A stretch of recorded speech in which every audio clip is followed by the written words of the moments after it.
Tisha B'Av. J'ai pas le droit de dire aujourd'hui comment allez-vous mes amis, comment vous sentez-vous. On n'a pas le droit aujourd'hui de poser ce genre de questions.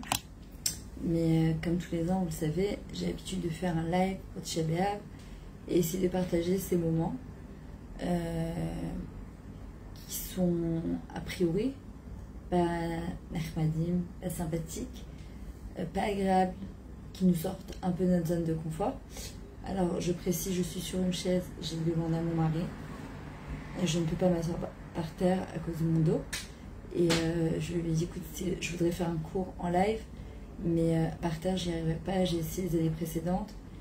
Donc il m'a dit qu'évidemment il n'y avait pas de problème, le but c'est pas que ce soit confortable, je suis pas en train de se mettre assise et regarder ce qu'il y a sur Facebook. Au contraire, c'est ce que je voudrais partager avec vous ce soir, et se rattacher à qu'on puisse partager le maximum ensemble sur cette soirée, passer de la destruction à la reconstruction, la destruction du temple à la reconstruction du temple, qu'on soit tous méritants, Bezrat Hashem, de faire partie de cette reconstruction.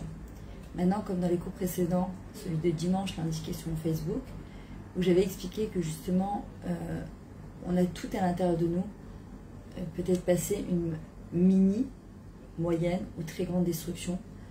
Et il y en a parfois qui ont réussi à se reconstruire de ça. Il y en a pas du tout. Il y en a qui sont restés complètement à plat. Or, Akadosh Baruch Hu, quand il nous envoie une destruction a priori, le but c'est quoi? C'est de se reconstruire. C'est sortir de la routine de notre vie pour passer à la mission de vie. Alors, juste avant de continuer et de commencer, je vous demande, s'il vous plaît, de partager ce cours, de faire un chitouf avec vos amis, de donner le maximum de mérite à tous ceux qui peuvent regarder ce cours, Bezrat Hashem. Merci Corinne, d'accord, de pouvoir partager ce cours et que toutes celles qui sont réveillées parfois, qu'est-ce qu'on a le droit de voir, qu'est-ce qu'on a le droit de regarder. Donc n'hésitez pas à faire un partage de manière à faire profiter et mériter, et ce sera votre mérite aussi à vous, toutes les femmes, toutes les personnes qui peuvent être encore réveillées et connectées, Bezrat Hashem, pour qu'on puisse reconstruire tout ensemble le Beth Amikdash, le troisième, et que ce soit Bezrat Hashem le dernier jeûne qu'on... Attendez, voilà. Que ce soit Bezrat Hashem le dernier jeûne qu'on fasse, et que l'année prochaine, on sera déjà en train d'amener des korbanot, des sacrifices de Toda, de remerciements à Akadosh Baruch Hu pour toutes les belles choses qu'on va commencer à voir, à vivre tous et tout ensemble. Alors, dans la vie, il y a deux manières d'accéder, deux manières d'interpréter. J'ai pas le droit de vous dire bonsoir, mais je le pense. On n'a pas le droit à Tisha B'Av de dire bonjour, ni au revoir, mais dans mon cœur, c'est exactement la même chose. Alors, il y a deux manières, en fait, d'aborder la vie, ou comme un korban, ou comme quelqu'un de acharay, ou comme quelqu'un de misken, comme un sacrifice, comme victime de notre vie, ou comme quelqu'un de responsable. Et on va le voir avec les chachamim, à l'époque où le Fouaché Marozine pour son dos, on va le voir à l'époque où le Beth Amikdash il va brûler, la manière dont Rabbi Akiva va réagir par rapport aux autres Chachamim. Attention, je parle de Tanaïm, de Anakim, de Gdolim, donc Chas v'Shalom, je pèse mes mots, mais en vrai, dans la vie, de la même manière, nous avons cette manière d'aborder la vie, soit de manière très très pessimiste, comme des miskenim, des petits, d'accord, on est petit dans notre tête, ou bien on décide, on choisit d'aborder la vie comme des gens responsables. Et quelqu'un qui est responsable, justement, prend sa vie en main. Au lieu de se dire, le korban, la victime, elle dit toujours, mais pourquoi? Pourquoi ça m'arrive? Pourquoi le Beth Amikdash il brûle? Pourquoi Hachem il fait ça? Lama, Rakshu, Agoïm, pourquoi? Or, un Yehudi ne peut pas dire lama. On ne dit pas lama, on peut dire lama, lamed, ma. Apprendre quoi? La gématria du mot Adam, l'homme, c'est ma. Nous devons demander ma, ata, rote, mimini. Qu'est-ce qu'Hachem il attend de moi? Ça oui, c'est la question qu'on doit se poser. Hachem, qu'est-ce que tu attends de moi? Qu'est-ce que tu veux? Quelqu'un de victime de sa vie, En fait, c'est comme si il prenait sa force, il la remettait entre les mains de ses ennemis, de ceux qui lui ont fait, de ceux qui l'ont maltraité, de ceux qui l'ont mal, je sais pas quoi. Et en fait, toute la force qu'on a à l'intérieur de nous, de reconstruction, la force que Akadosh Baruch Hu, il nous a donné, le potentiel, les talents, la mission de vie, en fait, c'est comme si on l'a donné délibérément, gratuitement, à quelqu'un d'autre qui va contrôler ma vie. Et en vrai, d'ailleurs, c'est quoi les phrases qui sortent? C'est « mais je pouvais pas faire autrement, c'est pas de ma faute, c'était plus fort que moi ». Ce ne sont pas des bonnes excuses, ni devant notre propre Neshama, ni devant Akadosh Baruch Hu. Et je parle en tout état d'expérience et de cause, c'est que j'étais quelqu'un qui était extrêmement victime de ma propre vie. J'étais toujours, à mes propres yeux, une miskena. Et ma grande sœur Alexandra, souvent elle me disait « Myriam, arrête de... » Et franchement, mes maîtres à l'époque, je ne comprenais pas du tout ce qu'elle voulait. Quand elle me disait « mais arrête d'être victime de ta propre vie ». Ça m'a pris un peu de temps avant de comprendre qu'est-ce que c'est de passer de victime. Attendez, j'en ai besoin, pardon.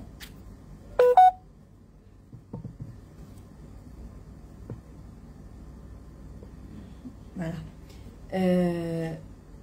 Qu'est-ce que c'est de passer de victime à responsable de sa vie? Quelqu'un qui est responsable, il devient bâtisseur de sa vie. Quelqu'un qui est responsable, il va devenir constructeur de sa vie. Quelqu'un qui est responsable, il reprend le contrôle de sa vie. Alors, il voit le Beth Amikdash brûler.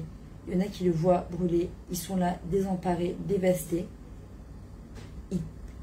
On fait le deuil, bien évidemment, et ça sera jusqu'à la fin des temps. Merci Marlène. D'accord, ça sera une évidence. Jusqu'à Bezrat Hashem, qu'Akadosh Baruch Hu décide de nous délivrer et de nous amener enfin le Beth Amikdash. Mais il y a des gens ensuite qui se relèvent et qui commencent à reconstruire ou à construire tout court. Quand on s'assoit par terre, à Tisha B'Av jusqu'à Chatzatayim, c'est-à-dire jusqu'à demain, midi et demi, mais je répète, je suis assise sur une chaise parce que je ne peux pas m'asseoir par terre trop longtemps, ça me fait mal au dos, et donc je ne pourrais pas enseigner, et je pense que j'ai demandé à mon mari, c'est quand même plus important que j'enseigne, et partage avec vous des cours que je sois assise sur un parterre et que je fasse rien du tout. Et en fait, quand on est assis par terre, c'est un signe de deuil. En fin de compte, ce qu'on appelle être les matas, être par terre. Et en fait, quand on est les matas, par terre, à même le sol, bah, comme on dit, quand on est tombé très très très très bas, on ne peut pas tomber plus bas que ça. Donc il nous reste une seule chose, c'est se relever demain, à partir de midi et demi, et décider de... Arlène, tu me fais rire, arrête. Ouais, je sais pas ce qu'il a lui, il faudrait que je le bloque en fait. Attendez, je vais le bloquer parce que c'est pas possible. Il envoie des trucs non-stop. Ouais, j'arrive pas à le retrouver lui. Attendez 2 secondes. J'ai bloqué son commentaire, mais je sais pas si je l'ai si je l'ai bloqué lui. Bon, s'il ressort, on va le bloquer. Ah ouais, il y a des vrais maboules, hein. Des vrais maboules. Et en fin de compte, Akadosh Baruch Hu, ce qu'il nous demande, ouais, mais il faut pas se laisser impressionner. Moi, je continue mon cours. C'est pas grave, c'est pas ce genre. Ouais, quand il va revenir, je vais le bloquer complètement. En vrai, c'est de devenir. Ouais, il faut vraiment que je me concentre parce que sinon, je vais perdre le fil de ce que je veux dire et c'est dommage. Donc, en vrai, quand on est au plus bas du plus bas, quand on assiste par terre et qu'on ne peut plus faire autrement, il y a 2 solutions. C'est soit les trasek, les gamrés, ça veut dire s'asseoir complètement et s'exploser à terre et ne pas se relever, et être là à pleurnicher, à demander de l'aide à droite et à gauche, ou essayer par tous les moyens du bord de s'accrocher à quelque chose et Bezrat Hashem se relever. D'accord? Et Hashem, c'est ce qu'il attend. Il veut qu'on passe de notre shigrat chaim, de notre routine parfois qui est tellement ennuyeuse, à justement à notre shlichut chayai, à notre mission de vie. Alors comme nous savons que on dit que dire un coup ou ramener une parole de Torah au nom de celui qui l'a dit, les Shem Ambro, mais Zarez et Agoula, elle fait précipiter Agoula, et c'est ce qu'on veut exactement aujourd'hui. Donc je précise que ce cours Je me suis inspirée du Rav Yoav Akrish que je trouve exceptionnel, un chassid Chabad, d'ailleurs c'est le fils de Roni Akrish, qui fait des cours exceptionnels. Liliane, voilà, je fais un signe de tête. Et évidemment, je vais mettre ma petite touche à moi, Bezrat Hashem, pour ce cours-là. Donc je vous dis, continuez à partager ce cours. Alors, il y a des fois, cette période, en fait, elle nous fait comprendre plein de choses, énormément de choses. On est à la fin, ça y est, demain midi, à Chatzot, au moment où c'est le pire, c'est-à-dire le Beth Amikdash est en train de complètement brûler. C'est à ce moment-là qu'on se relève. Alors, on n'a évidemment pas encore le droit ni de se doucher, ni de se brosser les dents, ni de boire, ni de manger. On ne doit pas porter de chaussures en cuir. On n'a pas le droit d'écouter de la musique, on n'a pas le droit de manger de la viande. Jusqu'à vendredi, Khatsa, c'est-à-dire, en tout cas en Israël, c'est midi et demi. À Paris, je ne sais pas exactement à quelle heure Khatsa, j'imagine que c'est un petit peu plus tard. Et à ce moment-là, justement, on se relève. Alors, en fait, qu'est-ce que vient imager cette chose-là, alors que, en vrai, c'est le moment où c'est le pire du pire. Et on voit que Rabbi Akiva, il a cette force exceptionnelle de voir dans les moments les plus critiques, les moments les plus horribles de la vie d'un homme, ou une situation, il va avoir cette capacité, en fait, d'aller optimiser. Il va optimiser, il va comprendre, en fait, que, évidemment, que au Bekev Gadol, il est en train de voir le Beth Amikdash brûler, comment ne pas être complètement dévasté. Mais il se dit à côté de ça, ok, mais ça veut dire qu'il y avait la prophétie de Uriah Cohen et Zecharia qui vont ensemble, c'est cité en même temps, c'est que quand il y aura le premier Beth Amikdash qui va brûler, le deuxième va être reconstruit. Et tout dans la vie, c'est exactement pareil. Il y a des moments où on a l'impression qu'on a perdu complètement l'espoir, qu'il n'y a plus rien à faire, que Hachem nous a complètement abandonnés, que jamais il va se passer quelque chose de bien dans notre vie, qu'on n'a vraiment pas de mazal, qu'on va jamais se marier, qu'on va jamais avoir d'enfants, que notre vie c'est une somme de galères, que notre parnassa, quand t'as l'impression que tout ce qui touche ça se transforme en millions et que toi tu arrives bécoché à finir les fins de mois quand tu fais plusieurs travails par jour et que tu prends bécoché des vacances 1-2 jours par an, tu te dis en fait comment Hachem y fait, comment ça fonctionne. Très souvent,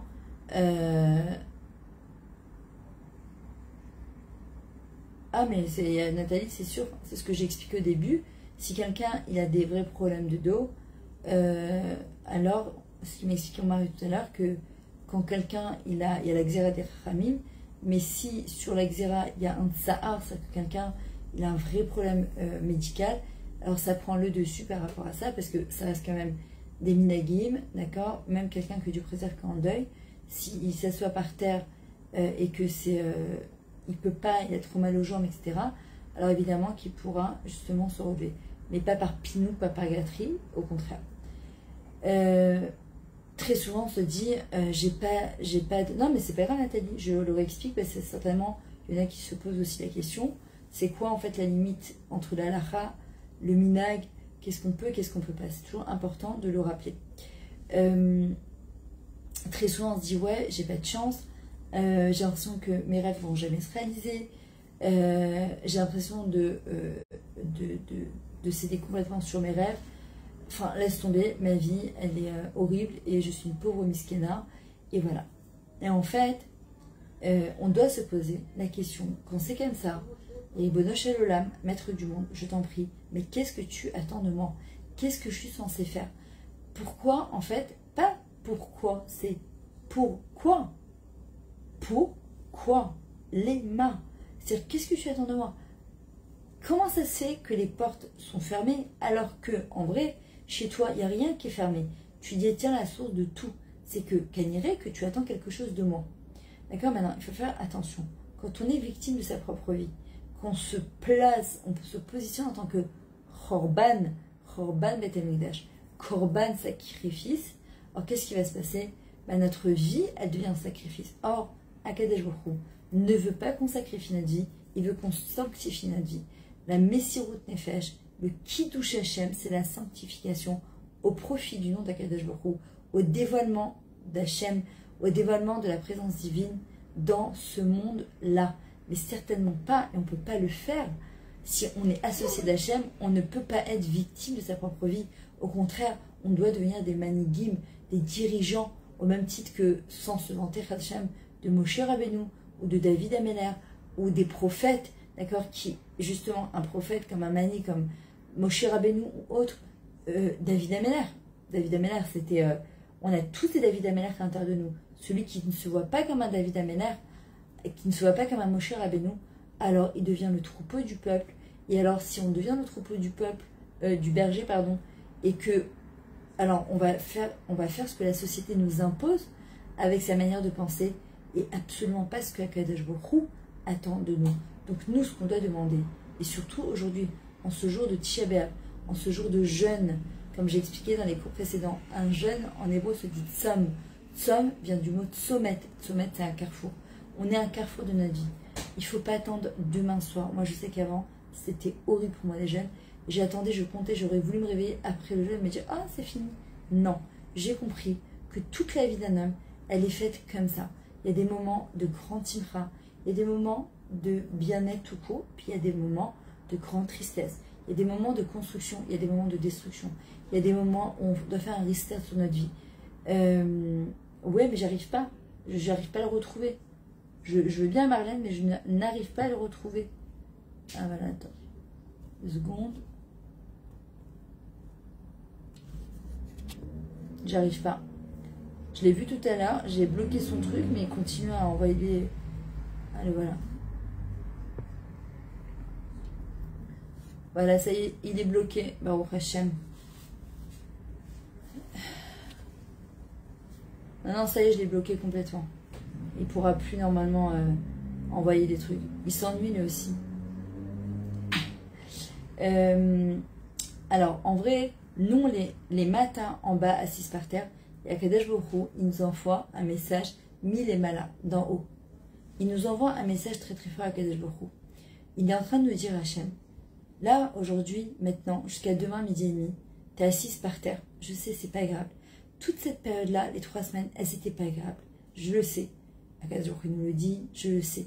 Mais sache, ma fille, sache, ma chérie, que le but, c'est pas de les raser cotard, c'est pas de te mettre à terre, pas du tout. C'est que tu puisses te relever de ça. C'est que tu puisses reprendre ta vie en main. Et que de ça, vous savez, quand on fait un saut, on est obligé, quand on tire une flèche, on est obligé de quoi? De tirer vers l'arrière pour donner le maximum en avant. C'est exactement pareil. Là, on est par terre. Pourquoi? Parce que dans haut, Akadosh Baruch Hu, il va nous tirer, il va dire maintenant, j'ai besoin de toi. J'ai besoin de ton potentiel. J'ai besoin que tu donnes dans ce monde. J'ai besoin que tu aides dans ce monde. J'ai besoin que tu apportes ta lumière dans ce monde. J'ai besoin que tu reconstruises ton propre Beth Amikdash à l'intérieur de toi. Oui, je sais, Akadosh Baruch Hu nous dit, je sais que parfois je vous ai envoyé des choses qui n'étaient pas simples à vivre, mais c'était pas pour vous écraser. C'est pas pour vous mettre à terre. Chaz Hashem, je vous aime plus que vous vous aimez. C'est le message d'Akadosh Baruch Hu. Je vous aime plus que vous vous aimez. Hachem, il a un amour inconditionnel. Un père qui est Av Arachamim. C'est un père miséricordieux. D'accord? Le mot Ke'av, en fait, c'est quoi? Ke'ev. Un père, il ressent la douleur de son enfant. Vous croyez vraiment que c'est pour nous écraser? Pas du tout. Au contraire, c'est pour nous dévoiler ce qu'il y a de plus grand chez nous, ce qu'il y a de plus fort chez nous, ce qu'il y a de plus incroyable. Voilà, je vous demande encore une fois, c'est partager ce que vous faites, un chitouf, faites un partage de connexion avec vos amis, de manière à ce qu'eux aussi, ils puissent assister Bezrat Hashem à ce cours-là. Akadosh Baruch Hu nous dit, Titzmechi, grandis, Tigdeli, pousse, grandis. Qu'est-ce qu'on dit dans la tefila? Amatzmer Yeshua. La tzmer, c'est faire germer la Yeshua. Et de où on la fait germer? Parfois, en dessous de la terre, d'un endroit qui est complètement obscur. La graine pourrie, elle est en dessous de la terre avant qu'elle fasse sortir ses plus belles feuilles. Mais c'est sûr, Marlène, Akadosh Baruch Hu, il a marqué dans le Birkat Hamazon, Kefirim Rashu Verevu Vedarsha Adonai El Arsukoto. Na'ar Haïdi, Ganzakanti Veloreti Tzadik Nezal. Akadosh Baruch Hu, Na'ar Haïdi, j'étais un jeune homme. Et Vegan Zakanti, j'ai vieilli aussi. Et je n'ai jamais vu l'orati tzadik nezav, un tzadik abandonné. Alors tu vas dire, ouais, mais moi je suis pas tzadika. Moi je suis pas le tzadik Rav Pinto, Rav Birsera, Rav Ganeski, Rav. J'ai dit non, le tzadik c'est qui? C'est celui qui cherche à faire le tzedek, la justice, c'est celui qui est droit, c'est celui qui ment pas, c'est celui qui ne vole pas, celui qui émane, qui est fidèle à ses convictions, à ce que Akadosh Baruch Hu, il attend de lui. Celui Akadosh Baruch Hu, il ne peut pas l'abandonner et il ne l'abandonnera pas. Maintenant, évidemment, quand on observe les tzadikim de l'extérieur et tu vois combien de souffrances, comme un Rabbi Akiva, Zetora Vezesrara, c'est sa Torah et c'est son salaire. Mais c'est Rabbi Akiva, il l'a attendu ce moment. Il l'a voulu, c'est pour ça que c'est Rabbi Akiva. Nous, on n'est pas Rabbi Akiva. On est ce qu'on doit devenir, c'est tout. Hachem ne demande pas d'être Rabbi Akiva. Il nous demande d'être nous. C'est ce qu'il veut Hachem. Il veut absolument qu'on soit nous. D'ailleurs, aujourd'hui, il y a une amie qui m'a envoyé plein de citations très sympas. J'en ai relevé plusieurs. Alors, je ne sais plus si c'est Einstein qui disait ça ou quoi. Mais il disait, la vraie valeur d'un homme se détermine en examinant dans quelle mesure et dans quel sens il est parvenu à se libérer du moi. Je répète, parce que je trouve ça très fort. La vraie valeur d'un homme se mesure, se détermine en examinant dans quelle mesure et dans quel sens il est parvenu à se libérer du moi. Tant qu'une personne, elle est accrochée à son moi, son petit ego, son yetzarara, son moi petit, alors elle est emprisonnée en fait. Elle est en pleine galoute, elle est en plein exil. La vraie Géoula, d'accord, entre la Gola et la Gola c'est l'exil, la Géoula c'est la délivrance, c'est le Aleph. C'est quoi ce Aleph-là? Quand une personne, elle va dévoiler le Chelek Elokim, la partie divine qu'elle a à l'intérieur d'elle, quand elle va dévoiler sa mission de vie, quand elle va dévoiler son moi avec un grand M, d'accord, à partir de ce moment-là, une personne comme ça, alors là, elle sortira de galoute. Excusez-moi. Ah ouais, très belle, plus que belle, Marlène. Ma mâche est exceptionnelle, et bien au prochain qu'on a la Torah. Alors, comment on fait ça? Comment on passe de victime à bâtisseur? Comment on passe de la destruction à la reconstruction? Comment on fait une chose pareille? Alors, il faut comprendre une chose déjà, on l'a déjà plusieurs fois dit, mais c'est bon de le entendre, que ce ne sont pas les événements, ah ouais, vraiment, ce ne sont pas les événements qui nous mettent à terre. Souvent, c'est ce qu'on se raconte à soi-même. Ce qui nous met complètement à terre, c'est ce qu'on se raconte à soi-même. C'est ce que les dialogues, les monologues qu'on fait avec soi-même et les interprétations qu'on a de la vie et des événements qui va faire que ça nous met à terre. D'ailleurs, ce coup, je voudrais le faire, les Nishmat, Henri Chaim Zvi, Ben Zelda Bezrat Hashem, et pour la Yeshua de Naomi Bat Miriam. Je le dis, je le redis, parce qu'on m'a demandé déjà, où il y a des gens qui achètent des cours pour les dédier, pour une refoua chez les mains, pour une Yeshua, pour les Nishmat, pour un zivou, pour des bébés, pour une bonne parnassa. Il y a des gens qui m'appellent et qui veulent faire un don pour pouvoir que je fasse un cours pour leur Atzlacha Bezrat Hashem.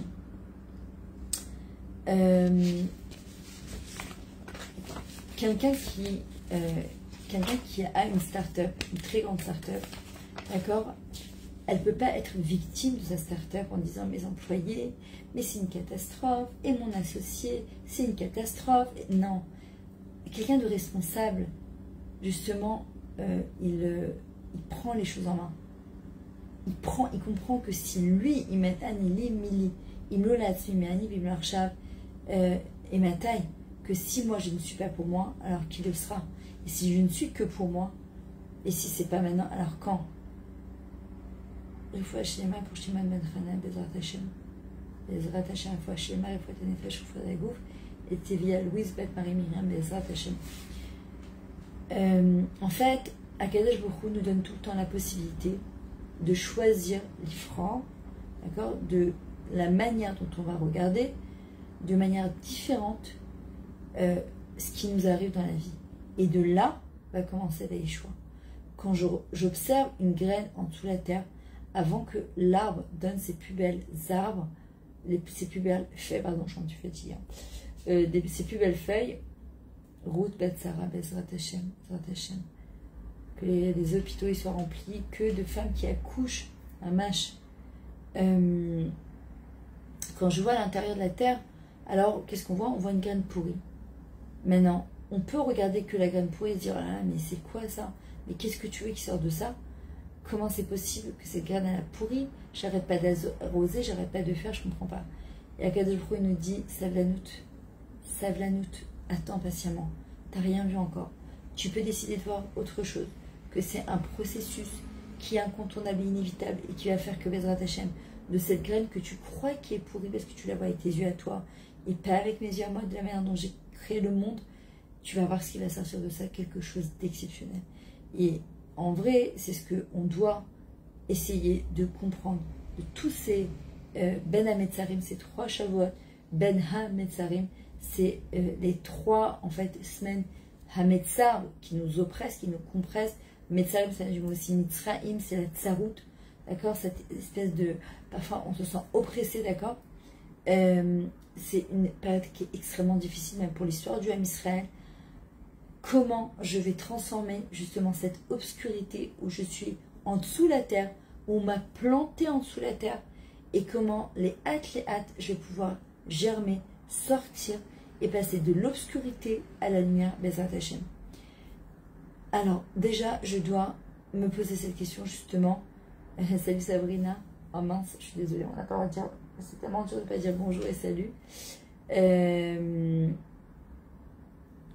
C'est quoi très très mal? Vous m'entendez pas bien? Dites-moi si vous m'entendez bien. Qu'est-ce qu'Hachem il attend de moi? Comment je vais devenir? Toda Rabba Jocelyne. En tout cas, merci pour vos commentaires. Vous avez toujours des commentaires, tous et toutes, toujours très agréables. Et c'est motivant de continuer. Il faut que vous le sachiez quand même que quand on reçoit des commentaires aussi gentils, vos retours, merci Nathalie, que vos retours sont tellement agréables, et ben ça me donne la force. Mon mari m'a dit, mais quoi, tu vas faire un cours maintenant? Je lui ai dit, ouais, comme tous les ans. En général, c'est jusqu'à 2h, 3h, jusqu'à que je tienne. Et pourquoi? Parce que c'est, même si je ne vous vois pas, c'est que virtuel, mais je vous ressens quand même. Votre présence, j'ai l'impression que vous êtes là. Et Baruch Hashem, c'est de manière internationale, donc c'est exceptionnel. Ce qu'on peut faire avec la technologie, comment on peut diffuser la Torah, comment, même qu'on est toutes éparpillées un petit peu dans le monde, quand on diffuse, c'est pour ça que je vous dis partagez ce cours de Torah, alors quand on est ensemble, déjà dans notre esprit, il y a cette espèce de hardout, déjà, c'est notre plus grande arme pour la Géoula Bezrat Hashem, pour faire revenir le Mashiach. Même si, Amen, Rachel, Amen, Toda Rabba, vous êtes trop mignonne. Merci Myriam. Quand on voit, même si la parachète, ma tote, elle est passée, j'ai de quoi vous dire ce soir. Il y a d'habitude dans un cours de Torah, je suis un peu limitée parce que les gens veulent rentrer chez eux. Là, vous êtes libre de faire stop et de toute façon, le cours il sera rediffusé, de l'entendre demain, ou bien de continuer, d'être en ligne avec moi. Moi, je resterai en tout cas jusqu'à que Hachem me donne le mérite de pouvoir continuer à tenir Bezrat Hachem. Donc, on voit que dans la paracha précédente, les parachas précédentes, on a parlé justement de Matot, Masaé et Matot, où Akadosh Baruch Hu dit à Moshe, Vaïdaber Hachem Moshe les Raché Hamatot, va parler aux têtes des tribus qui louent. En fait, on dit pourquoi pas des Shvatim, les 12 tribus. En vrai, quand on parle de Shevet, en fait, c'est le chemin pour taper un arbre et que justement la feuille, elle va pousser, elle va tomber, elle va repousser, etc. Et le matot, ça vient du mot maté, comme un bâton. Et justement, comme la feuille, elle va être complètement détachée de l'arbre. D'accord? En général, qu'est-ce qui se passe? Elle n'attire plus de vitalité. Elle tombe à terre, elle sèche, elle durcit. Ça devient comme un maté, quelque chose de dur. Et on peut le lire aussi mata, les matas. D'accord? Elle est en bas, au plus bas, au plus bas, au plus bas. On pourrait passer à côté, se dire, c'est fini, elle n'a plus de vie, elle n'a plus de vitalité. Et justement, c'est là qu'Akadosh Baruch Hu, il intervient et dit, s'il te plaît, quand tu as été déraciné de ton arbre, quand tu as été ploucha comme une feuille d'un arbre qui a été complètement coupée, arrachée, s'il te plaît, reste forte, parce qu'à un moment, ça va sécher et tu vas devenir comme un maté. C'est pas mort, au contraire, c'est là que tu vas grandir le plus. Il y a deux périodes dans la vie d'un homme, c'est toujours comme ça. Il y a des moments de Aliot, il y a des moments de Yeridot. C'est comme avec le rêve de Paro, avec les 7 parottes, avec les vaches grosses et les 7 vaches grosses et les 7 vaches minces. Pourquoi les conseillers et les meilleurs conseillers de Paro n'ont pas réussi à interpréter le rêve de Paro? C'est parce que simplement, tout simplement, ils détachaient en fait ces pères-là. Ils disaient peut-être que c'est cette fille, cet avortement, cette année comme ci, cette année comme ça, cette année vous allez régner sur tout le monde, cette année vous allez être régné. Et Yosef lui dit absolument pas, absolument pas. Ils sont indissociables cette année-là. Pourquoi? Parce qu'il dit sache que quand tu auras cette année d'abondance et de waouh et de shefa, etc., sache que suivi de ça, c'est la vie d'un homme, il y aura cette année aussi de ra'av, de famine.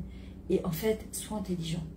Apprends à te construire pendant ces années où tout va bien. Le problème, c'est qu'on fait exactement le contraire. On le voit même dans l'histoire du Ham Israël. Quand Irmiyahu, le prophète, Jérémie, il vient et dit à Ham Israël, je vous en supplie, faites teshuva. Il va se passer une catastrophe à Yerushalayim, faites teshuva. Mit'amim, mitramkim, on fait semblant de rien. C'est ce que je dis à mon mari, je lui dis, mais comment le Ham Israël, avec toute l'histoire, comme il dit chez ma mère, Machaya ou Machier, l'histoire elle revient sur elle-même. On n'apprend pas de ça. Comment c'est possible? Et 10 ans après, il va se passer une réelle catastrophe à Yerushalayim, qui va être envahi, dévasté, et le Ham Israël, il va faire teshuva. Mais une teshuva fulgurante. Le problème, c'est que dès que ça va se calmer, ils vont revenir, ils vont encore tout lâcher. Ils oublient de prier Hachem, ils oublient de s'adresser à lui. Et pourquoi? J'ai réfléchi tout à l'heure à ça, parce que tout simplement, quand une personne, elle fait une chouva, mais qui n'a pas été réfléchie, une chouva qui n'a pas été pensée, une chouva qui n'a pas été intégrée, une chouva qui n'a pas été hadragatit, c'est-à-dire doucement, doucement, en tous les jours, en entendant des cours de Torah, en essayant de se renforcer, en faisant avec des doutes, en priant avec Boré Olam, etc. On le fait que par peur, par crainte, parce qu'il s'est passé une catastrophe, parce qu'on a besoin pour quelque chose.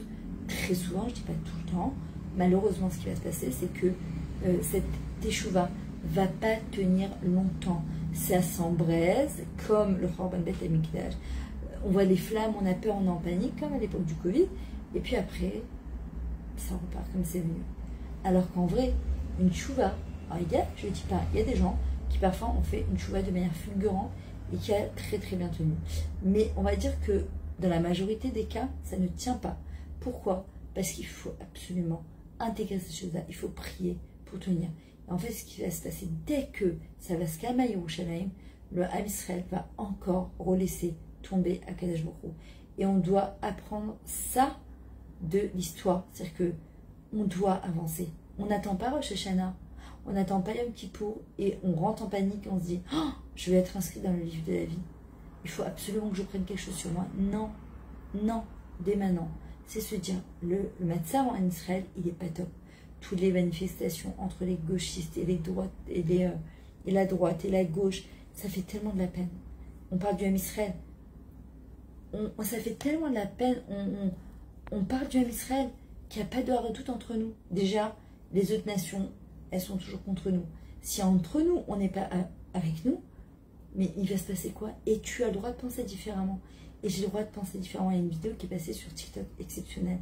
Un petit jeune comme ça, il demande à des gens qui disent je ne suis pas religieux, mais t'es pour la droite ou pour la gauche? Chérie, il répond, il dit ok, moi je suis pour ci, moi je suis pour ça. Mais on peut quand même se faire un ribouk. On peut se prendre dans les bras et il offre une bouteille de vin et des chocolats à la personne. Jusqu'à la fin, il dit je suis ni pour la droite ni pour la gauche. Je suis pour la havat rinam. Je suis pour l'amour gratuit. Exactement, Rachel. Tous les jours, on doit faire tchouva. Tous les jours, encore un petit peu et encore un petit peu. D'ailleurs, c'est le Rav Sadia Egon qui disait tous les jours, on doit faire tchouva sur sa tchouva.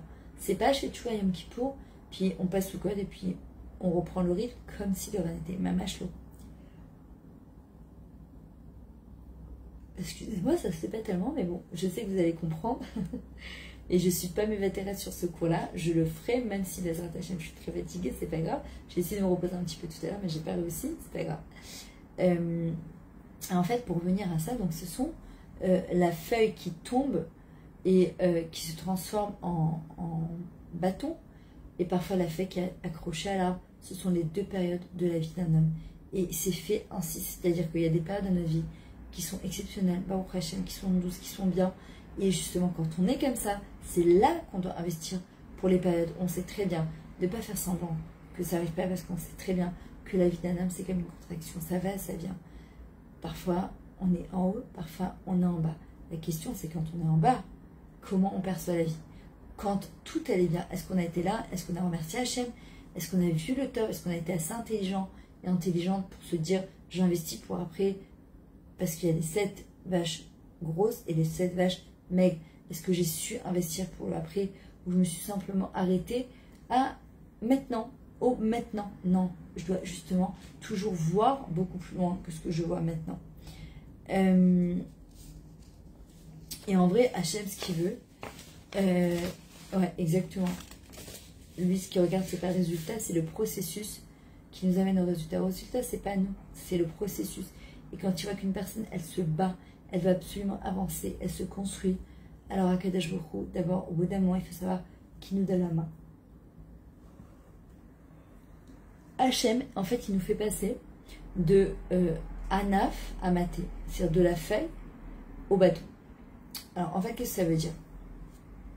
Il faut savoir que dans ces moments-là, ce qu'on est en train de passer maintenant, on dévoile, on est censé en tout cas dévoiler des forces exceptionnelles, des talents exceptionnels, des ressources exceptionnelles, parfois qu'on ne soupçonnait pas du tout.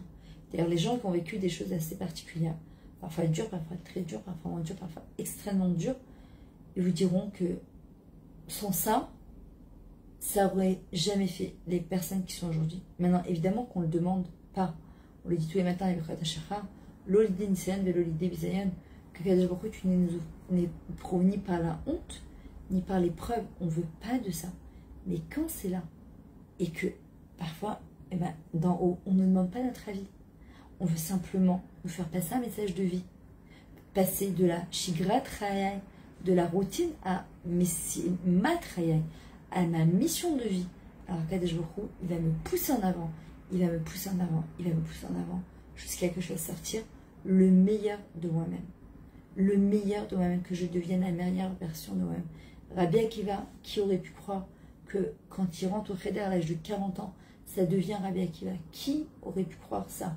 Et la force de Rabbi Akiva, le message de Rabbi Akiva, c'est justement apprendre à interpréter la vie de manière différente. D'ailleurs, c'est ce qu'il disait Einstein, j'adore cette phrase. Il dit, la folie, c'est de faire toujours la même chose et de s'attendre à un résultat différent. Ben, en fait, les gens, parfois, ils réfléchissent toujours de la même manière. Ils sont victimes de leur vie de la même manière. Ils se plaignent de la même manière. Et ils espèrent un résultat différent. Tout à l'heure, j'ai expliqué aux filles de mon mari, elles sont trop mignonnes, avec son fils.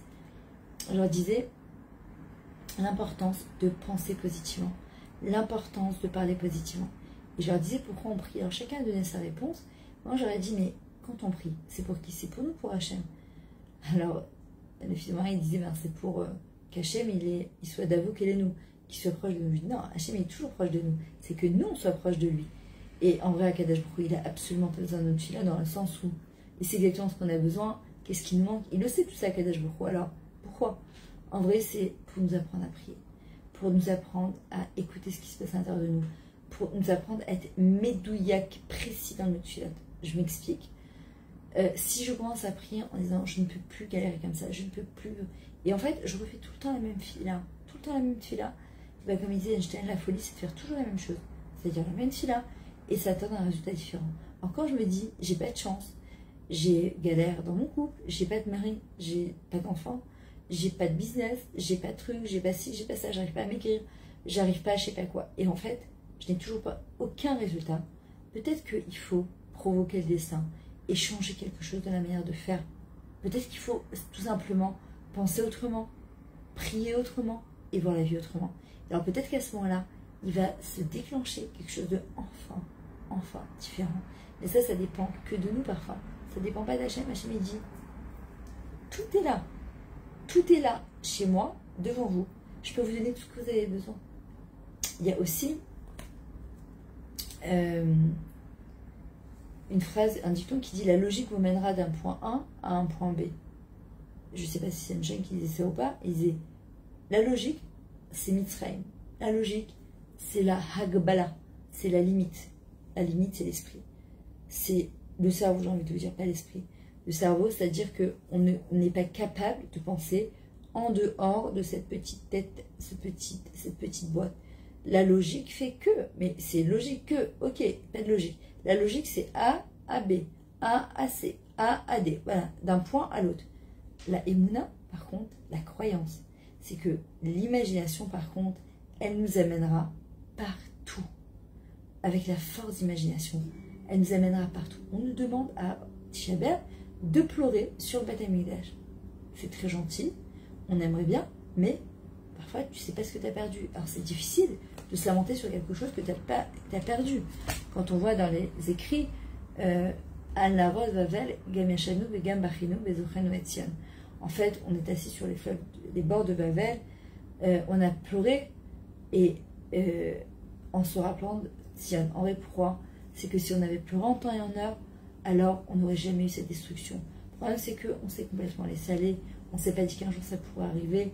Et en vrai, il faut arriver à comprendre que on nous demande de pleurer sur quelque chose qu'on a perdu, mais on ne sait pas ce qu'on a perdu. On ne sait pas ce qu'on a perdu.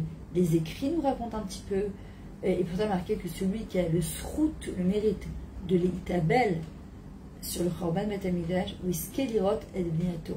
C'est-à-dire que celui qui a le mérite de pleurer sur la perte du Beth Amikdash, il aura le mérite de le voir se reconstruire. Alors c'est vrai que c'est compliqué, c'est difficile parce que tu te dis mais quoi, quand, comment, puisque je ne ressens pas du tout la perte du Beth Amikdash. On doit tout simplement déjà se dire que si on comprend que quand il y aura le Beth Amikdash, on vivra dans un monde de sérénité, enfin on pourra souffler, on pourra servir Hachem dans la joie, dans la hardoute, on sera rempli de lumière du matin au soir, il n'y aura plus tout ça. On ne sait pas ce qu'on a perdu. On a perdu une proximité avec Hachem qui était au-delà du commun.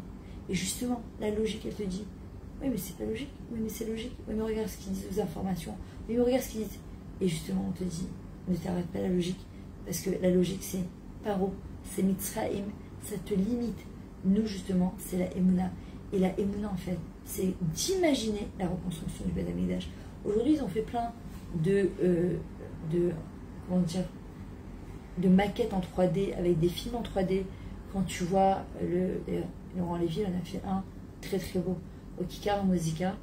Et quand tu rentres, tu vois les Kohanim qui amènent des sacrifices, qui sont là. Et ça donne tellement d'émotions de te dire, attends, il y a eu et ça va être reconstruit.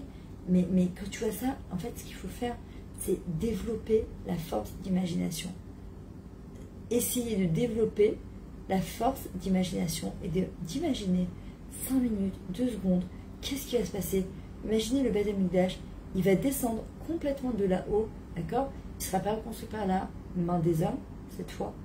Il descendra de là-haut, et en vrai, c'est ce qu'on dit à Kadosh Baruch Hu, et très belle fille d'Abraham Fried, chanson, Rak Tikar Hatcheli, ça veut dire, où il dit, s'il te plaît, on a versé tellement de Dma'ot, et avec les Dma'ot du Ham Israël, les larmes du Ham Israël, Bezrat Hashem, le 3e Beth Amikdash, il sera reconstruit. Il dit, Askar Vevakasha Hatcheli.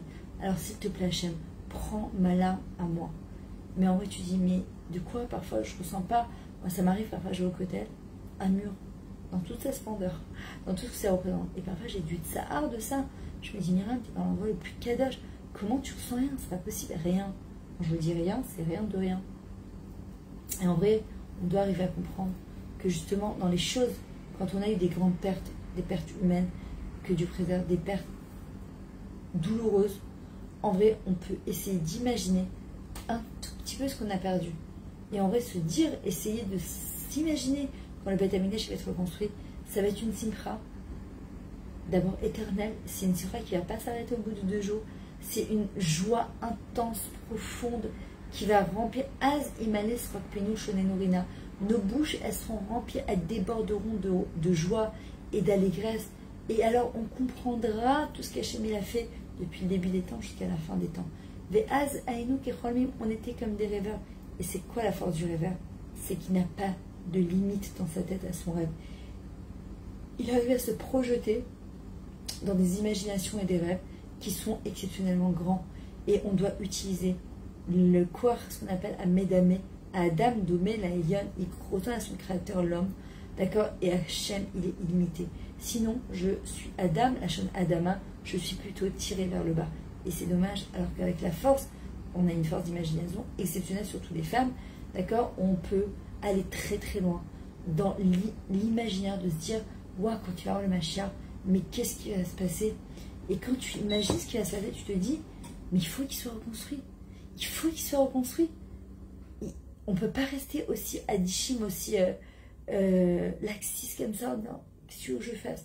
Il arrivera quand il arrivera. Non, on doit être proactif, on ne doit pas être dans la procrastination. Au contraire, on doit être là, on doit agir chacun avec ce qu'il peut, chacun avec ce qu'il sait, chacun avec ce qu'il est capable. Mais agir, transformer l'obscurité en lumière, c'est notre rôle aujourd'hui. Que dans cette obscurité-là, prendre une lampe de poche et pouvoir allumer autour de soi, allumer le monde, allumer chacun avec ses capacités, ce qu'il peut, avec un sourire, avec un mot gentil, avec un mot tendre. Alors là, on reconstruira notre propre Beth Amikdash et Bezrat Hashem aussi le Beth Amikdash. Alors j'avais raconté, merci de partager, je vois au Hashem le nombre de vues grandir au fur et à mesure, et Bémet c'est votre mérite à vous, et c'est tellement grand aujourd'hui surtout de vraiment se concentrer sur des choses. On n'a pas le droit d'écouter c'est dur de dire que tu peux pas écouter un cours de Torah. Normal, tu as envie de rentrer dans n'importe quel cours de Torah. On te dit non, pas aujourd'hui. Aujourd'hui, on doit écouter des cours de Torah qui concernent au contraire la reconstruction du Beth Amikdash, Bezrat Hashem. Merci Nathalie, Todaraba, merci Ofra.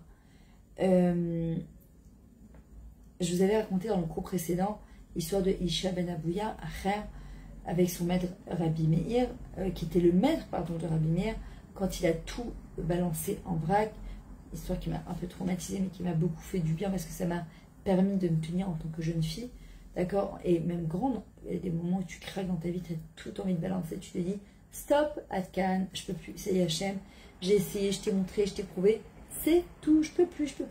Et quand tu vois l'histoire des Isha ben Abouya, justement, où un jour, un Shabbat, il arrive à la Beth Knesset, il n'arrivait pas à se passer des enseignements de la Torah.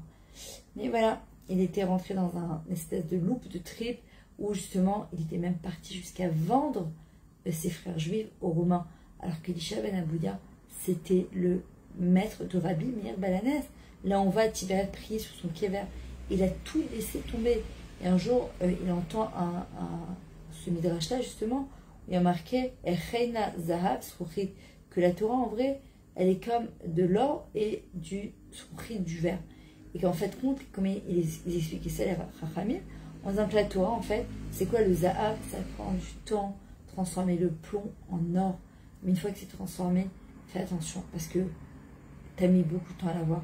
Mais la Torah aussi, si on ne la conserve pas, on ne l'entretient pas, alors ça peut complètement partir dans tous les sens. Et c'est comme un verre en verre, pour le recoller, essayer de le recoller quand il est cassé en mille morceaux. Et vient Elisha ben Abouya qui dit à Rabbi Meir, non Rabbi Meir, il y a une autre explication sur ça. Et une autre explication, et l'explication c'est que ce soit en zahav, en or ou en verre, il doit retourner voir son Ouman, l'artisan, celui qui l'a créé justement. Et alors à ce moment-là, Rabbi Meir lui dit, alors Tarzor Bichouva, Chouvou Elay, Chouvou Banim, revenez vers moi, c'est ce qu'il nous dit à Kadosh Baruch Hu. Et Elisha ben Abouya, il répond à Rabbi Meir, non, je suis passé à côté d'une bête à Knesset, il y a marqué Chouvou Banim, Chouvavim, Chouvou Elay, revenez vers moi, mes enfants, Chut Miacher, à part Acher, c'est Elisha ben Abouya. Et alors, je suis un cas perdu, ça y est, stop, il devient victime de sa propre vie. Mon père, ma Torah, les gens, je suis un micré perdu, c'est tout, il n'y a rien à faire avec moi. Rabbi Meir, il ne baisse pas les bras, il le prend, ils vont voir d'autres Beth Amikdash, ils voient d'autres enfants, et ils voient tout ça, et il est là. Et on entend encore une autre qui dit, ou les rachas amar Elohim, ma alecha lesapechok, en alecha lesapechok, et le rachat a dit à Kadosh Baruch Hu, tu n'as pas à raconter ma loi, et par erreur, il a dit Elisha au lieu de Racha. Et c'est comme ça pendant ses bêtes à Midrash, et Bassof, il va finir par tout laisser tomber et dire à Rabbi Meir, tu vois, Hachem il veut pas de moi. Il est là, Rabbi Meir, il le supplie, je t'en prie. Il va tout faire, Bassof, pour qu'il fasse ses choix à la milieu de sa vie, et malgré tout de le faire rentrer, accéder au Gan Eden. Maintenant, en vrai, t'as envie de dire, mais attends, allô, Hachem, franchement, il a tout fait, Elisha Ben Abouya, enfin, tu vois, il est parti d'un Beth Midrash à un Beth Midrash. C'est toi qui l'as jeté. C'est toi qui voulais faire sortir ses voix d'en haut. Et tu disais, c'est toi qui leur disais de dire ça. Il y a marqué Tachoué Adaka Vetomar Choulou Benala. Hachem, il demande une seule chose aux êtres humains, jusqu'à la dernière minute. Il dit à ses enfants, revenez vers moi. D'accord, mais là, attends 2 secondes. Tu veux pas de Elisha Ben Abouya, parce que tu vois bien que chaque fois, Tinokoch et Betraban, les enfants qui ont la bouche tellement pure, regarde ce qu'ils sortent chaque fois. On ne veut pas d'Elisha Ben Abouya. Hachem, il dit, ok, c'est vrai, je vais fermer la porte. Je vais fermer la porte. Et jusqu'à la dernière minute. Jusqu'à la dernière minute de la vie d'un homme. Mais Hachem, lui, par contre, il ne l'abandonne jamais. Jamais. Hachem, il attend une seule chose. Il frotte cette adélette kilo. Je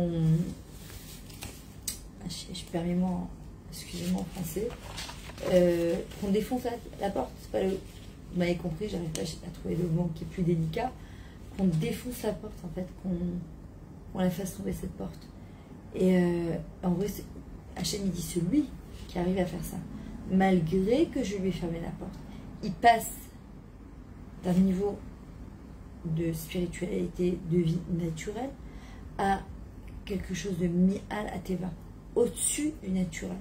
C'est-à-dire qu'un homme qui est a priori superficiel, il peut en 2 secondes rentrer dans une profondeur qui est exceptionnelle. Et c'est ce qu'il attend Kadosh Baruch Hu. Il nous dit, je veux absolument que vous repreniez le contrôle de votre vie.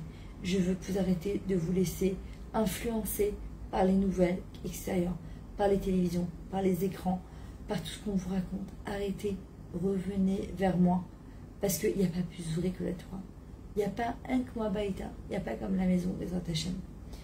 Alors, nous, on doit répondre à Kadosh Baruch Hu, Hachem, ok, tu m'as fermé toutes les portes. Tu veux pas de moi? Pas de problème. Moi, je veux de toi.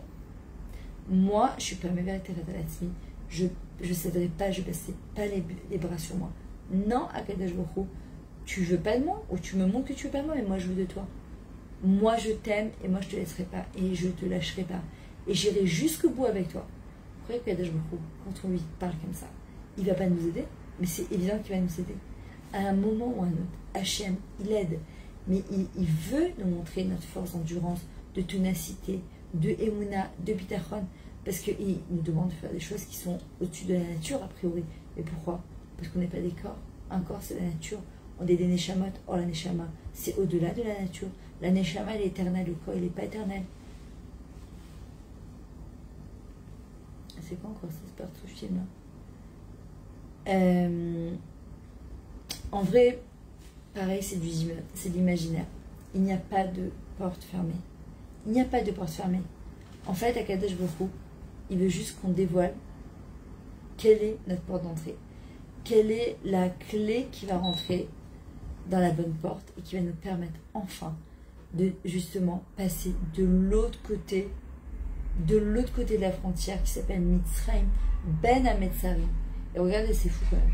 On parle de Ben Hametzarim, on parle Tisha B'Av, et après le 10, on passe quelques jours après à Tou B'Av. L'homme, un jour de joie exceptionnel, un jour intense, exceptionnel. Alors que quelques jours avant, on était dans le deuil, on ne buvait pas, on ne mangeait pas, pendant toute cette période, on n'écoutait pas de la musique, cette semaine, on n'a pas le droit de changer d'habit. Tu te dis, attends, comment c'est possible? Et toute la vie, elle est comme ça. Hachem me dit justement, ta vie, elle peut être coincée. Elle peut être coincée. Mais sache que si tu t'accroches et que ce que tu crois être une porte fermée, c'est rien du tout. Tu peux passer à travers. Tu peux passer à travers et que tu peux passer d'un endroit à un autre endroit en l'espace justement de 5 minutes. Qu'est-ce qui se passe encore? Il faut savoir, dans la Chassidut, on te dit que le Yetzirah, il a appelé Taoméod. C'est marqué au début de la Torah. Comment s'il est rare, il est mauvais, on l'appelle Tov Meod. Parce que justement, le Yetzer Hara, c'est notre coach de vie. Le Yetzer Hara, c'est lui qui nous permet d'avancer. Le Yetzer Hara, il nous fait tomber, mais il dit, mais relève-toi, pensant bonsoir. Je ne veux pas avoir un élève qui, au premier ring, il tombe, lève-toi. Oui, tu as l'impression que la porte est fermée, lève-toi. Lève-toi, je veux que tu dévoiles à l'intérieur de toi ton potentiel. Je veux, Hachem, il nous dit que tu reconstruises, que tu construises tout court. Ton mini Beth Amikdash, c'est une sorte de reconstruction. Je veux que de tes épreuves, de ton Isayon, ton expérience de vie, ça se transforme en hypnosesut, en élévation. Hachem, il veut qu'on s'élève. Hachem, il veut qu'on grandisse. Hachem, il veut pas qu'on reste en CP toute sa vie. C'est pas possible, on ne peut pas rester au CP toute sa vie. On est obligé de grandir. Maintenant, Hachem, ce qu'il veut, c'est qu'on dévoile le vrai top, le vrai bonheur. Pas un bonheur de quelques instants, pas un bonheur de quelques jours. Un bonheur à l'intérieur de nous qui partira plus jamais. Un état de bien-être qui partira plus jamais. Qu'on dévoile notre vrai nous avec un grand N, avec moi avec un grand M. D'accord? Parce que ce moi-là que je vais dévoiler, c'est la partie de la Kadosh Baruch Hu qui vibre en moi. Cette partie de lumière, le but c'est quoi? C'est que quand une personne, elle accomplit sa mission de vie, elle dévoile Hachem à travers ça. Et ça c'est énorme de faire un truc pareil.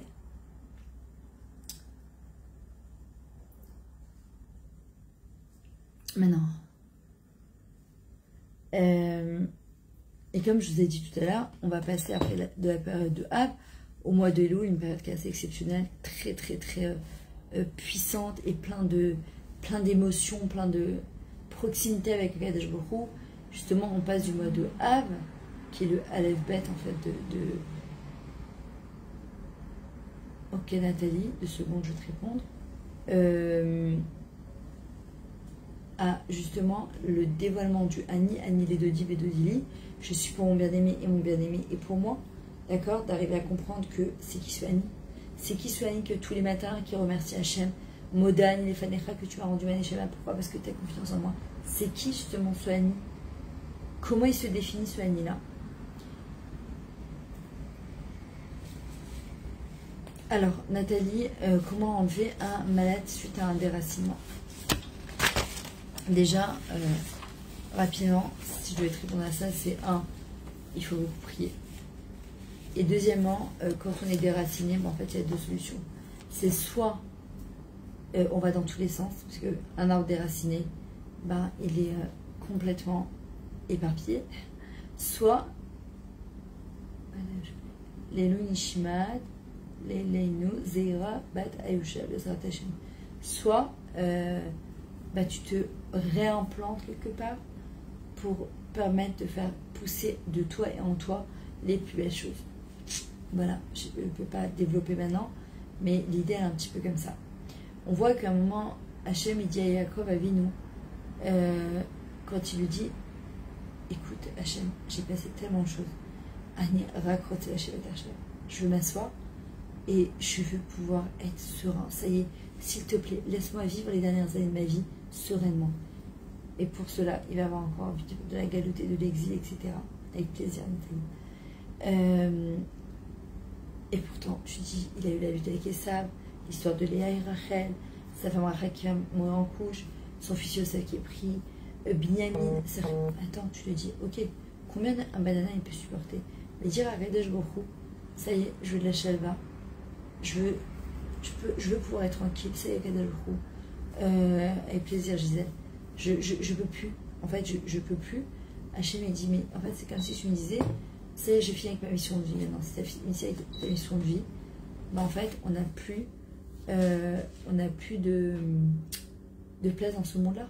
Or, on a encore une tonne de choses à faire, une tonne de lumière à apporter, une tonne de rôles à faire, à accomplir.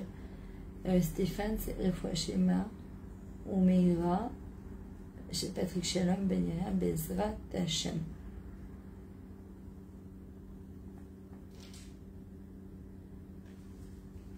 En vrai, c'est comme si tu dis Hachem, ça y est, j'ai utilisé le maximum de mon potentiel à ce moment-là, reprends-moi, j'ai plus rien à faire ici, ou je vais faire ça autrement.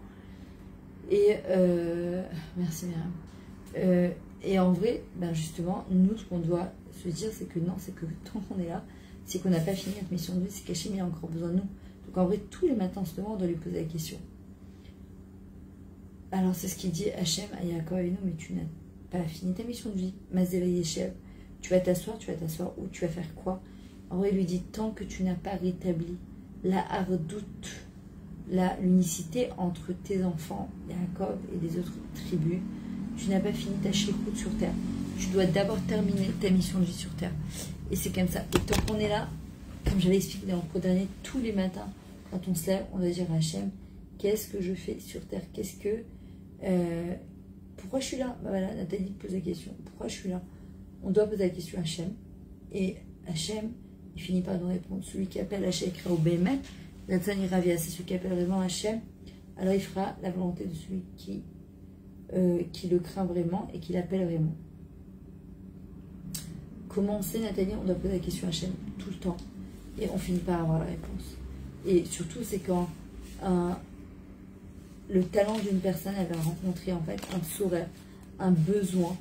Alors là, il va se passer quelque chose dans la vie de la personne en général.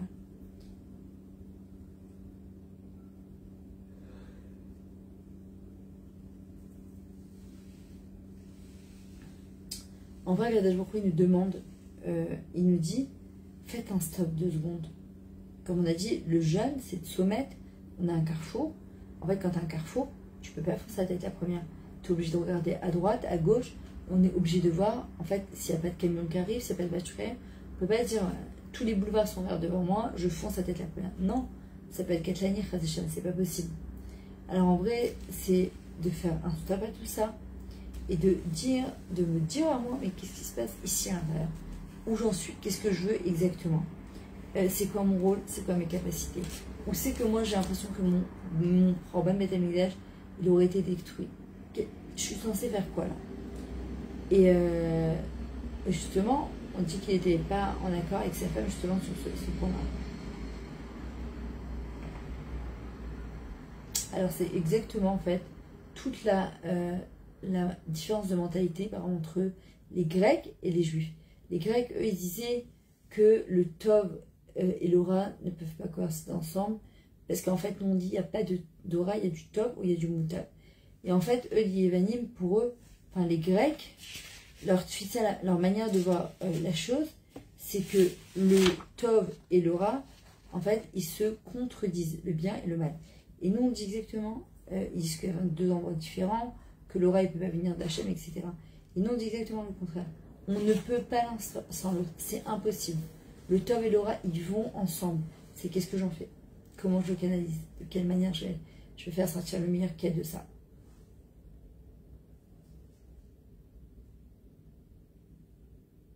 Maintenant, on voit qu'il y a eu un victoire, une marloquette quoi, entre Rabbi Yehoshua et Hanina. Et en fait, il y a 2 Talmudim qui sont venus le voir. Ils ont dit qu'ils avaient un problème dans l'idéologie. C'était quelque chose de Shorashi, d'accord? Refashilema de Bracheli, Bat Kami, Besrat Hashem. Et en fait, ils arrivent avec un œuf noir et un œuf blanc. Il dit de quel animal ça vient. Non, pardon. Les 2 œufs, un blanc, un noir, est-ce qu'ils arrivent les 2 de la tarnébelle, de la coque, ou celle qui est blanche, elle vient de la coque, et celle qui est noire, elle vient pas de la poule, pas de la coque, pas du coq. Et ensuite, il va sortir 2 morceaux de gunatésim, de fromage de chèvre. Elle est bon, on prend un du tout à cette mara. Je te dis c'est quoi cette histoire. En fait, il explique comme ça. Il dit, entre le Ben Hametzarim, il y a 21 jours. Ok? Entre Rosh Hashanah et Yom Kippour, si je ne me trompe pas, ou peut-être Sukkot, en fait, il y a aussi 21 jours. En vrai, il dit, dans un... t'as l'impression qu'il n'y a pas d'espoir. C'est Rasra, tu commences à se terminer. Et pendant la période des fêtes, au contraire, c'est une période qui est pleine d'espoir, plein de joie, plein de simcha, plein d'allégresse. Alors en fait, il leur dit, voyez, c'est où vous posez vos yeux. Parce que, en fin de compte, les deux œufs viennent de la même tarnégolette, de la même poule. Sauf dans la vie, ça dépend de quelle manière on décide d'interpréter les choses. Comment on décide de voir les choses. Il faut savoir qu'il y a une très très grande Otzma, une grande puissance aux 3 Shavuot de Ben Hametzarim, c'est-à-dire entre le 17 Tammuz et le Tisha B'Av. Et il y a aussi quelque chose de très négatif, et il y a aussi quelque chose de très positif et de très négatif. Le fait qu'il y a des périodes où la betza va être shrora, noir, l'œuf il est noir, et parfois l'œuf il est blanc. Mais ça dépend en fait de quelle manière je décide de voir justement cette chose-là. Et Akadosh Baruch Hu, il demande à Yermia, il lui pose la question, il dit qu'est-ce que tu vois par rapport au Khorban, à la destruction du temple, etc. Il lui dit, est-ce que tu crois que cette destruction, elle va faire tomber l'homme Israël ou elle va refaire lever l'homme Israël? Et en vrai, la différence entre les Grecs, par exemple, qui eux, ils disaient qu'il y avait une grande contradiction entre le bien et le mal, en fait, que ça vient de 2 sources différentes. Nous, on ne dit pas du tout. Nous, on vit dans le Reshut Hayachid, l'unique. En fait, c'est quoi? C'est que Shema Israël, Hashem Elokeinu, Hashem Echad. Voilà. Et après, ça peut te décider comment tu vas voir les choses. Et après, alors on pose la question, on dit, c'est quoi ces 2 Gvinatésim? Ces 2 morceaux de chèvre, c'est quoi? Alors, quand ils faisaient un korban, il y en avait un qui... Schéma de Florabet Victoria Soussan. Faut voir. Amen Bezrat Hashem. Refoua Shenema de Floret Bet Victorine Soussan. Bezrat Hashem.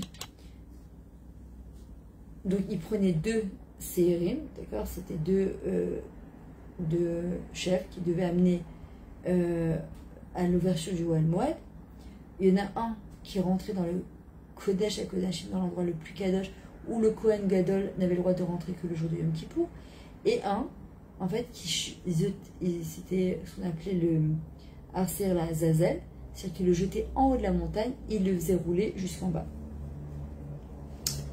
Et on disait qu'il prenait toutes les Averot du Ham Israël. Bon, c'est un petit peu bizarre, tu te dis, c'est quoi cette histoire de fou? Ça paraît être complètement fou. Et en vrai, ce qu'il lui explique Rabbi Hanina, il lui dit, en vrai, dans la vie, écoutez ça parce que c'est exceptionnel, il y a 2 processus d'aborder la vie. Il y a le Ra et il y a le Tov. Il y a quelque chose qu'on a l'impression que c'est mauvais et quelque chose qui est bien. Mais en vrai, les 2, Jordan, Adam, Ben, Esther, Refoua, Shema. Hachem, ça y est, on ne peut plus entendre Refoua, Shema, ça suffit, stop. On va entendre que des belles choses, Bezrat Hashem. En fait, ce que nous on a l'impression qui est mal, quand il nous arrive quelque chose, qu'on a l'impression d'être dans une voie qui n'est pas bonne, en vrai, Hachem il dit, les 2, c'est pour ton bien. Les 2, c'est les tovataires. Si un homme il décide de voir que le mal, alors malheureusement il va faire sortir des choses encore plus abîmées, encore plus mauvaises, encore plus difficiles. Alors que si je comprends que ce soit du bien ou ce qu'on appelle du moutab en fait, c'est pour mon bien, alors je vais réaliser combien je suis grande. Et c'est pas justement le Nissan qui est grand. On a l'impression que parfois c'est l'épreuve qui est grande.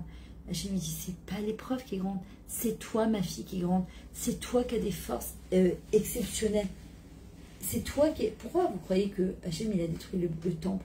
Il aurait pu tout simplement, il devait nous détruire nous. Il y a eu évidemment quelques dégâts humains, et par rapport à ce qu'il aurait dû avoir, parce qu'Hachem il a dit, ce n'est que de la pierre.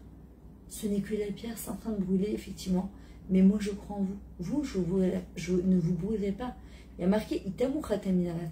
Hachem il fera expier les fautes de la terre, pas les fauteurs. Hachem il désire pas justement la mort de ses enfants face de Shalom.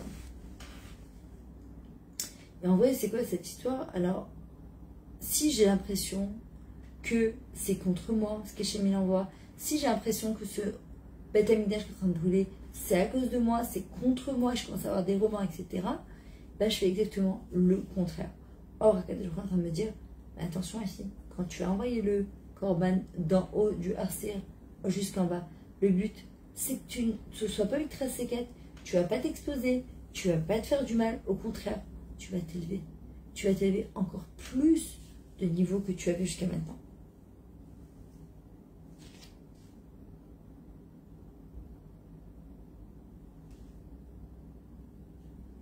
Voilà. Après,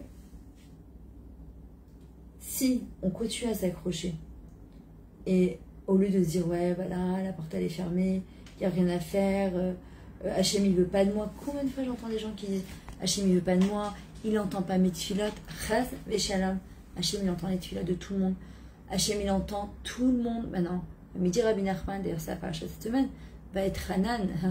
On a mieux que Moshe Rabbeinu qui n'est pas rentré en Eretz Israël, pas parce qu'il ne méritait pas, parce que justement il méritait trop, et que s'il rentre en Eretz Israël, on aurait la Géoula, sauf qu'on n'était pas encore prêt à la recevoir, parce qu'il faut un cli, il faut un ustensile pour recevoir tellement de lumière, tellement de belles choses. On ne pouvait pas rentrer en Eretz Israël comme ça, justement.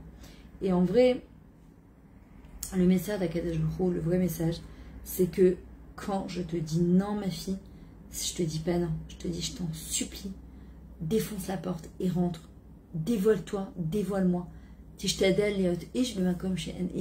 Efforce-toi d'être un homme dans un endroit où il n'y a pas d'homme. Et en vrai, c'est ce qu'il attend Akadosh Baruch Hu de nous. Qu'on dépasse justement nos limites. Parce que en vrai, si on reste à vivre de manière tellement superficielle, ce qui va se passer, c'est que ça nous rend tout petit, petit, petit, petit et vide. Vide. Ça brûle de l'intérieur. Mais je fous quoi sur terre? Mais qu'est-ce que je suis? Pourquoi je suis là? Qu'est-ce que j'ai mis à attendre de moi? Mais je fais quoi? Ma vie, elle est vide de sens. Je ne peux plus supporter. Quoi? Alors qu'une personne qui se remplit de l'intérieur, malgré que c'est difficile, encore une fois, le processus, il n'est pas facile, mais le résultat, il est bon au bout du compte. Maintenant, quand? Ça, c'est entre les mains d'Hachem. C'est pas entre nos mains. Quand il va être reconstruit, le Beth Amikdash, on ne sait pas. Ce qu'on sait, c'est qu'il va être reconstruit. Et que nous, on a par contre un rôle, c'est de reconstruire notre propre Beth Amikdash pour reconstruire le grand et le vrai Beth Amikdash de Hachem. Maintenant, il faut savoir qu'à partir du moment où je commence à donner de l'importance en disant ouais mais regarde le désert il est trop grand, cette épreuve elle est trop grande pour moi, je pourrais pas la surmonter, faites attention, Nachashim va Kravim, c'est quoi? Les serpents et les scorpions, ça pique, ça rend des doutes, ça fait peur, d'accord? Et en vrai on dit non, c'est pas le Midbar qui est grand, c'est toi qui es grande, c'est toi qui es énorme, c'est toi qui es gigantesque. C'est ce qu'il y a qu'à des gens qui disent. Si tu penses que le Midbar, le désert, il est trop grand, tu donnes de la force. Tu leur donnes de la force. Et si tu te dis non, comme on dit, raconte à Hachem, au lieu de raconter à Hachem combien tes problèmes sont grands, raconte à tes problèmes combien Dieu est grand. Elle est magnifique cette phrase-là. Alors en fait, ce qu'on doit faire, c'est pas donner trop d'importance à l'épreuve qu'Hachem nous envoie. Évidemment, c'est plus facile à dire qu'à faire. Mais plutôt se dire, je vais grandir de ça. Je vais grandir de ça. Au contraire. Et en vrai, Hachem, c'est ce qu'il dit. Il dit, mais c'est pas la difficulté qui est dure, c'est toi qui es grande. C'est toi qui es grande, c'est toi qui cuisine, c'est toi qui fais, c'est toi qui va, c'est toi qui prépare tes courses, c'est personne d'autre. C'est toi qui es grand. C'est difficile? Oui. On ne vit pas dans un monde de bisounours? Non. Mais je sais que tu es quand même grande. Et je veux que tu te construises de ça. Que tu passes de la lumière à l'obscurité. Que le moment où tu as l'impression que tu as envie de baisser les bras, c'est terminé. Demain, jeudi, à 12h30, en tout cas en Israël, on se lève. Je dirais pas qu'on peut tout faire, mais beaucoup de choses qu'on peut faire. Vous ne pouvez pas faire depuis ce soir jusqu'à demain midi. Et puis Hachem, il va poser la question après à Hermiyahu.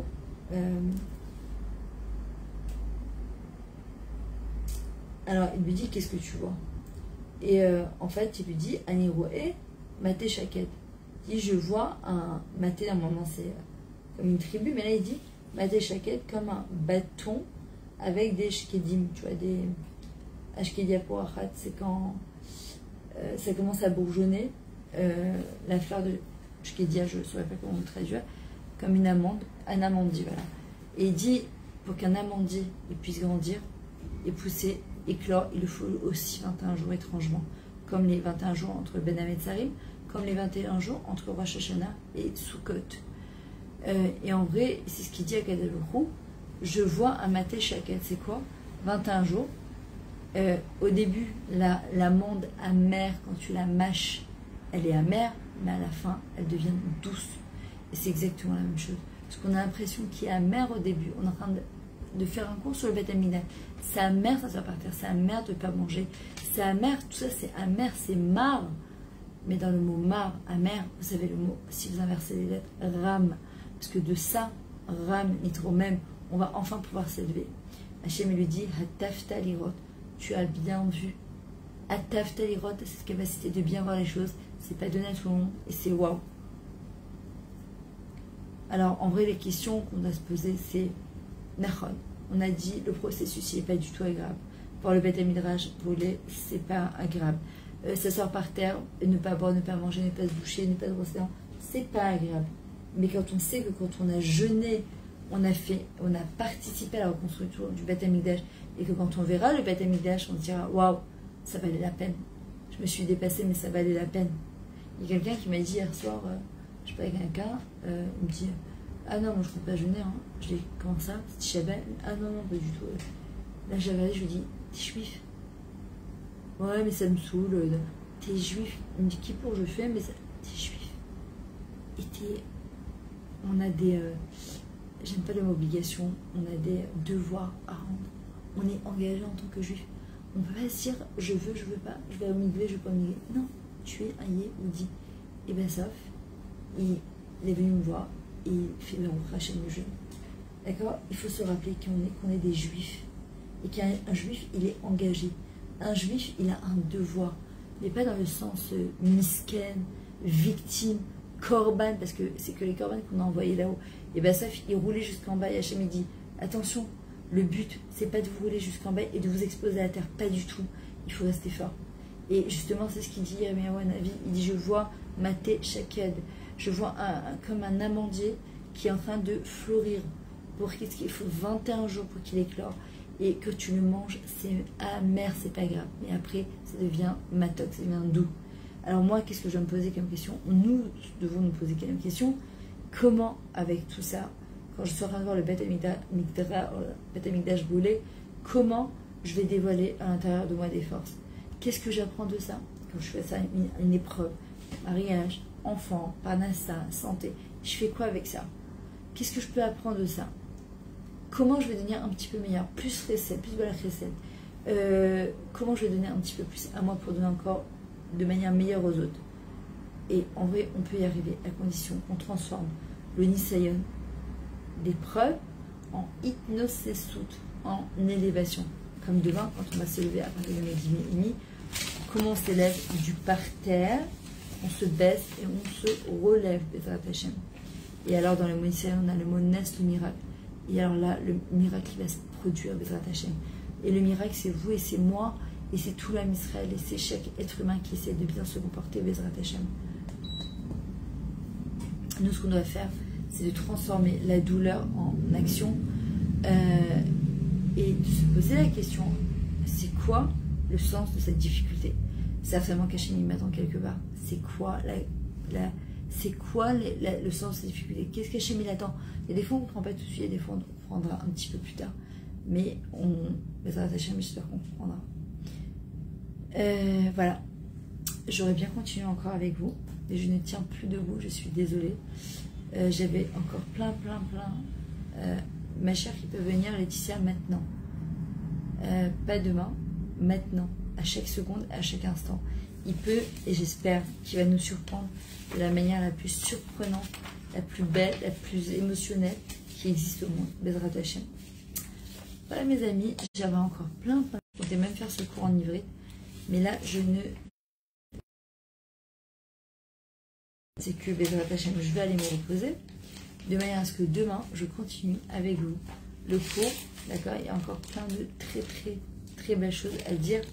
Bezrat Hashem, je sais qu'il est 11h30 à Paris. Nous, chez nous, il est minuit et demi pratiquement. Et voilà. Merci d'avoir été là. Merci d'avoir été présent. Partagez ce cours-là. Bezrat Hashem, merci Nathalie.